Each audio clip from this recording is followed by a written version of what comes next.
പ്രേക്ഷകർ യൂട്യൂബ് കമന്റിലൂടെ ഓരോ ജില്ലകളിൽ നിന്നുള്ള മഴ സാഹചര്യം നമ്മളോട് പങ്കുവയ്ക്കുന്നുണ്ട്. അതിൽ കാസർഗോഡ് ഭയങ്കര മഴയാണെന്ന് പറയുന്നുണ്ട്, മലപ്പുറത്ത് മഴ പെയ്യുന്നുണ്ട്, അതായത് മലപ്പുറം കൂട്ടിലങ്ങാടിയിൽ ഇപ്പോൾ വൻ മഴയുണ്ടെന്ന് പറയുന്നുണ്ട്. കാസർകോട്ടെ മഴ സാഹചര്യം, അതിനിടയിൽ ജേക്കബ് മാത്യു പറയുന്നുണ്ട് മദ്രാസിൽ ഇപ്പോൾ മഴയില്ല എന്ന് പറയുന്നുണ്ട്.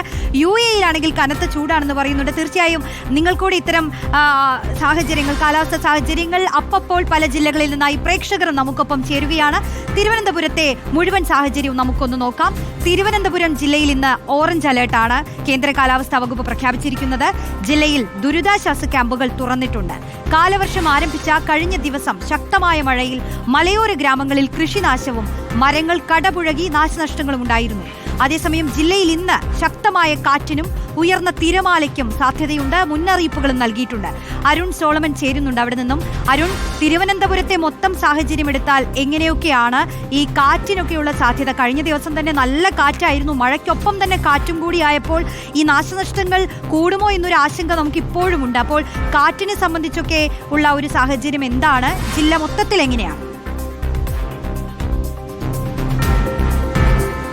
റോഷ്നി, കാലവർഷം പ്രതീക്ഷിച്ചതിനേക്കാൾ 4 ദിവസം മുൻപ് നേരത്തെ തന്നെ എത്തിയതിനെ നമുക്ക് പറയാം. അതിനോടനുബന്ധിച്ച് തന്നെ തലസ്ഥാനത്ത് ശക്തമായിട്ടുള്ള മഴ കഴിഞ്ഞ ദിവസങ്ങളിലൊക്കെ ഉണ്ടായിരുന്നു. അതിൻ്റെ ഫലമായിട്ട് തന്നെ മലയോര പ്രദേശങ്ങളിലടക്കം വലിയ തോതിലുള്ള കൃഷിനാശവും അതുപോലെ തന്നെ ഈ മരങ്ങൾ കടപുഴകിയതിനെ തുടർന്ന് വലിയ നാശനഷ്ടങ്ങൾ സംസ്ഥാനത്ത് ഉടനീളം ഉണ്ടായതുപോലെ തന്നെ തലസ്ഥാനത്തും ഉണ്ടായി. അതിൽ ഒരു അല്പം കൂടുതൽ നാശനഷ്ടങ്ങൾ തിരുവനന്തപുരത്തിൻ്റെ മലയോര ഗ്രാമങ്ങളിലെ ജനങ്ങൾ അനുഭവിച്ചു എന്നുള്ളത് തന്നെയാണ് വ്യക്തമാക്കുന്നത്. കഴിഞ്ഞ ദിവസം ഇത് സംബന്ധിച്ച് ചേർന്ന മന്ത്രിതല യോഗത്തിലും അത് വ്യക്തമായിരുന്നു. കാരണം മന്ത്രി GR അനിൽ അടക്കമുള്ളവർ വ്യക്തമാക്കിയത് തിരുവനന്തപുരത്ത് നെയ്യാറ്റിൻകര, അമ്പൂരി, വെള്ളറട അടക്കമുള്ള മലയോര ഗ്രാമപ്രദേശങ്ങളിൽ 2500ഓളം വരുന്ന കർഷകർക്ക് വലിയ തോതിൽ കൃഷിനാശം സംഭവിച്ചു എന്നുള്ളതാണ്. ഇന്നിപ്പോൾ അറിയാൻ കഴിയുന്നത് കാട്ടാക്കട, പൂവച്ചിൽ അടക്കമുള്ള പ്രദേശങ്ങളിൽ വീണ്ടും ശക്തമായിട്ടുള്ള കാറ്റിൽ മരങ്ങൾ കടപുഴകിയതിനെ തുടർന്ന് 2 വീടുകൾ ഭാഗികമായിട്ട് തകർന്നു എന്നുള്ളതാണ് ഏറ്റവും ഒടുവിൽ ലഭിക്കുന്ന വിവരം.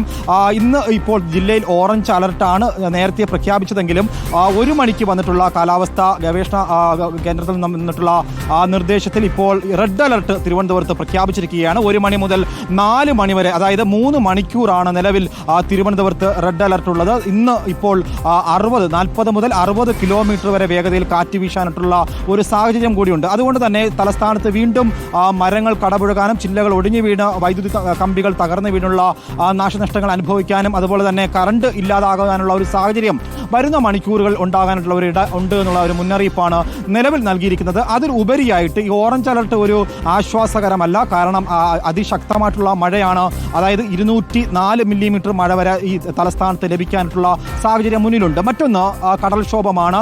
നേരത്തെയൊക്കെ മുന്നറിയിപ്പ് ലഭിച്ചതുപോലെ കള്ളക്കടൽ പ്രതിഭാസം തുടരുകയാണ്. നാളെ രാത്രി 8:30 മണിയോടുകൂടി പൂവാർ മുതൽ കാപ്പിൽ വരെയുള്ള പ്രദേശങ്ങളിൽ 2 മീറ്റർ മുതൽ 3.5 മീറ്റർ വരെ ഉയരത്തിൽ തിരമാല ഉണ്ടാവാൻ സാധ്യതയുണ്ട്. അതുകൊണ്ട് തന്നെ ഇപ്പോൾ കേരളത്തിൽ ഉടനീളം മത്സ്യബന്ധനത്തിന് വിലക്കുണ്ട്. കേരള, കർണാടക, ലക്ഷദ്വീപ് തീരങ്ങളിൽ മത്സ്യബന്ധനത്തിന് വിലക്ക് ഏർപ്പെടുത്തിയിരിക്കുകയാണ്. ഈ തീരദേശ ഗ്രാമങ്ങളിലും അതുപോലെ തന്നെ മലയോര ഗ്രാമപ്രദേശങ്ങളിലും താമസിക്കുന്ന ജനത ഈ അധികൃതരുടെ നിർദ്ദേശാനുസരണം മാറി താമസിക്കേണ്ടുന്ന ഒരു സ്ഥിതി ഉണ്ടെങ്കിൽ മാറി താമസിക്കണം. നിലവിൽ ഇന്ന് സംസ്ഥാനത്ത് ദുരന്ത നിവാരണ അതോറിറ്റി സംസ്ഥാനത്ത് 2 ജില്ലകളിൽ ദുരിതാശ്വാസ ക്യാമ്പുകൾ തുറന്നിരിക്കുകയാണ്. കോഴിക്കോടും തിരുവനന്തപുരത്തുമാണ് ദുരിതാശ്വാസ ക്യാമ്പുകൾ തുറന്നത്. കഴിഞ്ഞ ദിവസം തന്നെ മന്ത്രി B. ശിവൻകുട്ടി അടക്കമുള്ളവർ വ്യക്തമാക്കിയത് ഓട വൃത്തിയാക്കുന്ന നടപടികളൊക്കെ അതിവേഗം പൂർത്തിയാക്കുന്നുള്ളതാണ്. പക്ഷേ അത് കൃത്യമായിട്ട് നടപ്പിലാക്കിയെന്ന് ചോദിച്ചാൽ നഗരസഭയുടെ ഭാഗത്ത് വലിയ വീഴ്ച സംഭവിച്ചിട്ടുണ്ട്. മാർച്ച് മാസം തന്നെ കൃത്യമായിട്ടുള്ള മുന്നറിയിപ്പ് കേന്ദ്ര കാലാവസ്ഥാ വകുപ്പ് നൽകിയതിനെ തുടർന്ന് നഗരസഭ അതിൻ്റെ കൗൺസിൽ യോഗമൊക്കെ നടത്തിയെങ്കിലും പല ഓടകളും മണ്ണ് വൃത്തിയാക്കി റോഡിൻ്റെ കരയിൽ വെച്ച് പോകുന്ന ഒരു സമീപനമുണ്ടായി. ഈ മണ്ണ് തിരിച്ച് മഴ പെയ്തപ്പോൾ അതേ മണ്ണ് വീണ്ടും ഓടയിൽ വീണടയുന്ന ഒരു സാഹചര്യമാണ് തലസ്ഥാനത്തെ ഒട്ടുമിക്ക റോഡുകളിലും സംഭവിച്ചത്. അതുകൊണ്ടാണ് ചെറിയൊരു മഴ പെയ്യുമ്പോഴും തലസ്ഥാനത്തെ ഓടകളിൽ വെള്ളം കെട്ടി തലസ്ഥാനത്തെ റോഡുകൾ വെള്ളക്കെട്ട് രൂക്ഷമാകുന്ന സാഹചര്യം. തലസ്ഥാനത്ത് തന്നെ 12 സ്മാർട്ട് റോഡുകളുടെ ഉദ്ഘാടനം ഒരാഴ്ച കഴിഞ്ഞതേ ഉള്ളൂ. ആ സ്മാർട്ട് റോഡുകൾ പോലും വെള്ളക്കെട്ടിൽ ബുദ്ധിമുട്ടുന്നുണ്ട്. സന്ധ്യ കഴിഞ്ഞാൽ ഓഫീസിൽ നിന്ന് വീട്ടിലേക്ക് പോകുന്ന ജനങ്ങളാണ് ഇത്തരത്തിൽ ഗതാഗത കുരുക്ക് മൂലം ബുദ്ധിമുട്ടിയതൊക്കെ കഴിഞ്ഞ ദിവസങ്ങളിലൊക്കെ നമ്മൾ റിപ്പോർട്ട് ചെയ്തതാണ്. ആ സാഹചര്യം നിലവിൽ മുന്നിലുണ്ട്. മറ്റൊന്ന്, ജില്ലയിൽ ഇപ്പോൾ ദുരിതാശ്വാസ ക്യാമ്പുകൾക്കപ്പുറം നഗരസഭയിലും അതുപോലെ തന്നെ ജില്ലാ കളക്ടറിന്റെ ഓഫീസിൽ ഇപ്പോൾ കൺട്രോൾ റൂമുകൾ തുറന്നിരിക്കുകയാണ്. ഏതൊരു അടിയന്തര സാഹചര്യം വന്നാൽ വിളിച്ച് ഏതൊരു സാധാരണക്കാരനും വിളിക്കാനുള്ള ഒരു സാവകാശമുണ്ട്. ഇപ്പോൾ കറണ്ട് ഇല്ല എങ്കിലോ മറ്റ് മരങ്ങൾ കടപുഴകിയാലോ അത് വിളിച്ചറിയിക്കാനുള്ള ഒരു അടിയന്തര സാഹചര്യം ഉണ്ടെങ്കിൽ അത് അറിയിക്കാനുള്ള സംവിധാനങ്ങൾ ഇപ്പോൾ നഗരസഭയും അതുപോലെ തന്നെ മന്ത്രിതല ചർച്ചയിലൊക്കെ ഉരുത്തിരിഞ്ഞ കാര്യങ്ങൾ വന്നിട്ടുണ്ട്. അതുപോലെ തന്നെ തലസ്ഥാനത്ത് ഇപ്പോൾ എല്ലാ താലൂക്കുകളിലും ജില്ലാ കൺട്രോൾ റൂമുകൾ തുറന്ന് പ്രവർത്തിച്ചുകൊണ്ടാണ് ഈ മഴ അല്ലെങ്കിൽ കാലവർഷക്കെടുതിയെ നേരിടാനായിട്ട് സംസ്ഥാന സർക്കാർ ഒരുങ്ങിയിരിക്കുന്നത്. എന്തായാലും വലിയൊരു മഴ മുന്നറിയിപ്പ് നൽകിയിരിക്കുന്നു. അതിനുള്ള ഒരുക്കങ്ങൾ എന്തായാലും സംസ്ഥാന സർക്കാരിന്റെ ഭാഗത്തു നിന്ന് പൂർണ്ണമായിട്ടുള്ളൊരു പിന്തുണ ജനങ്ങൾക്കൊപ്പം ഈ സർക്കാർ ഉണ്ട് എന്നുള്ളത് തന്നെയാണ് കഴിഞ്ഞ ദിവസം മന്ത്രിതല ചർച്ചയിൽ നിന്ന് ഉരുത്തിരിഞ്ഞ ഒരു കാര്യം.